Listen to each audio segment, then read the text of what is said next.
So now we will move on to exemptions from capital gains. So exemptions from capital gains are available for both short term and long term, but normally the exemptions which are targeted by the examinations are available only for long term. Three major exemptions are 54, 54EC and 54F. Now if we take the case of 54 exemption is available if there is a capital gains on transfer of a house with which the assessee purchases another house. All these exemptions you can analyze under 7 parameters.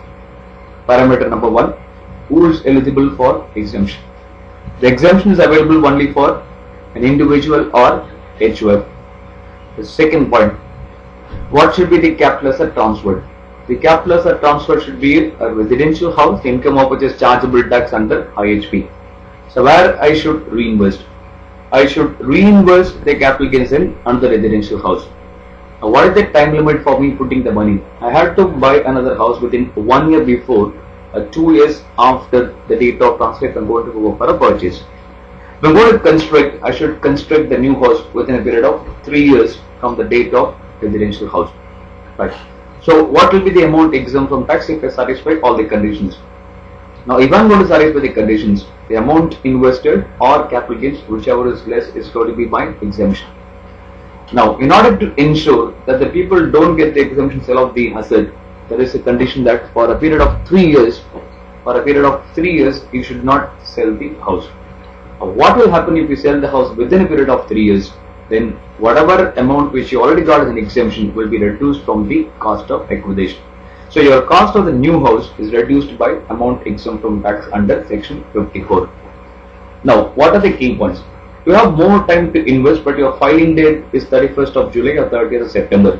So therefore what they say is that if you want to purchase or construct after the filing date, you should deposit in a scheme called capital gains deposit scheme. Claim the exemption based on deposit scheme, but you should use the deposit scheme for purchase or construction within 2 years or 3 years as the case may be. If you don't use the amount for purchase or construction, whatever amount you have not utilized after the expiry of 3 years will become a long-term capital gains. So this is a very interesting scheme, capital gains deposit scheme. Just watch out for this. So from 54 we will move to a similar section called 54F. 54F also wants you to buy a house to get exemption, but the only difference being, in the case of 54 you sell a house and buy a house. In the case of 54F you sell any capital asset but you should buy a house. So what are these 7 parameters here? 1. The assessee must be individual or HUF. The asset transferred can be any capital asset but not residential house. The reinvestment should be made in a residential house. Time limit for investment same as 54 because you are buying a house here 1 year before or 2 years for purchase and 3 years for construction. So again, what is amount exempt from tax? And this is where this section is completely different from all other sections. Now all sections want you to put only the capital gains, whereas 54F wants you to put the net consideration.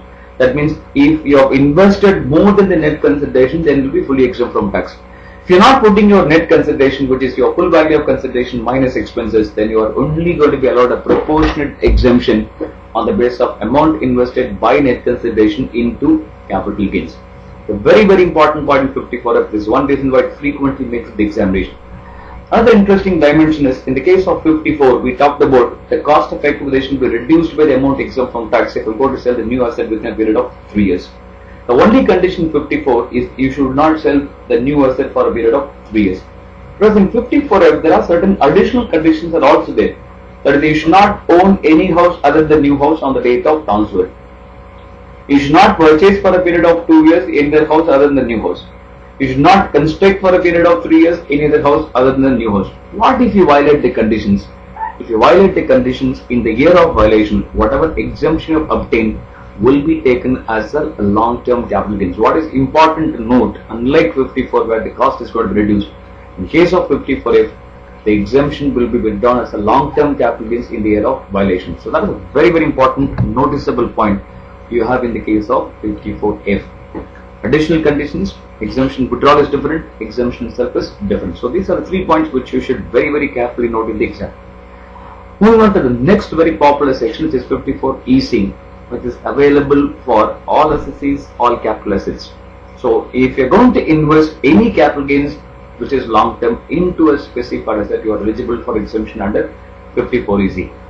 SSC can be any SSC, capital asset transfer can be any capital asset, but investment has to be made in REC bonds or NHA bonds within a period of 6 months from the date of transfer. Again, the very interesting point here, unlike most sections which allowed for 2 years, 3 years time, 54EC allows only 6 months time.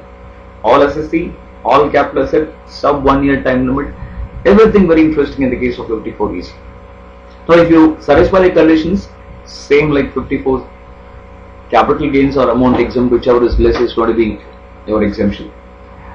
You cannot sell the bonds for a period of 3 years, but not only that, another very peculiar aspect of EC, you are not allowed to take a loan or advance for pledging these bonds. What if you do it? If you're going to either sell or if you're going to take a loan or advance for pledging the bond, entire exemption at 54EC, entire exemption, not the violation. So will be taken as a long-term capital gains in the year in which you have taken the loan or you have transferred the asset. So something very, very special here, and in the case of 54EC is unlike other sections, you are not allowed to invest in any particular financial year more than 50 lakhs. So if you invest more than 50 lakhs in any particular financial year, your exemption is not available at all. Right? So these are some very special points about EC. It's another very, very important section. The other sections are not important except maybe to some extent 54B, which is basically available for capital gains on urban agricultural land invested in a urban or rural agricultural land. Parameter 1, SSC eligible, only individual. Capital asset transferred, urban agricultural land. To be invested in rural or urban agricultural land. Time limit for investment, 2 years. What if I do all these conditions? Capital gains or exemption, whichever is going to be exempt. What I should not do, don't sell the capital asset within a period of 3 years. What will happen if you sell within a period of 3 years? The amount exempt from tax in the 54B will be withdrawn by way of reducing from the cost of acquisition like your 54. And there is one more additional condition attached to it.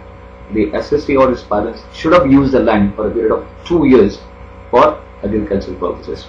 The one interesting point is, if you sell an urban agricultural land and buy a rural agricultural land, and if you're going to sell the rural agricultural land within a period of 3 years, the exemption withdrawal is not going to happen here because it's only the reduction of cost is going to be the way of withdrawing the exemption. Since rural agricultural land is not a capital asset, that point is not going to be mattering at all for you.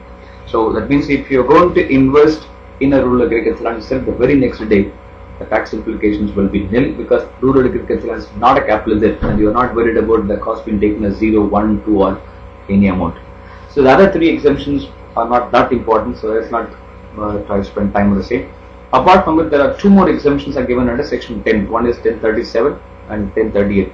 So 1037 is available for a compulsory acquisition of an urban agricultural land. The very interesting point here, unlike 54B, this section is available for HUF also. Another important point is available only for a compulsory acquisition. It's not available for anything. If the government compulsory acquires, the consideration either determined by RBI or the government or there should be a compulsory action by law, the entire capital gains will be fully exempt from tax provided the individual or his parents or HUF use the land for agricultural purposes for at least 2 years. The compulsory acquisition provisions will apply for enhanced compensation also, and what is most important is no reinvestment is required. It's also available for HUF also. Now similarly, as far as 1038 is concerned, so it is basically available for listed shares or units of an equity oriented fund where at least 65% of the funds raised by a mutual fund particular scheme should be invested in equity shares of domestic companies. And if security transaction tax is paid, if STT is paid, in entire capital gains will be exempt from tax provided the capital gains is long term.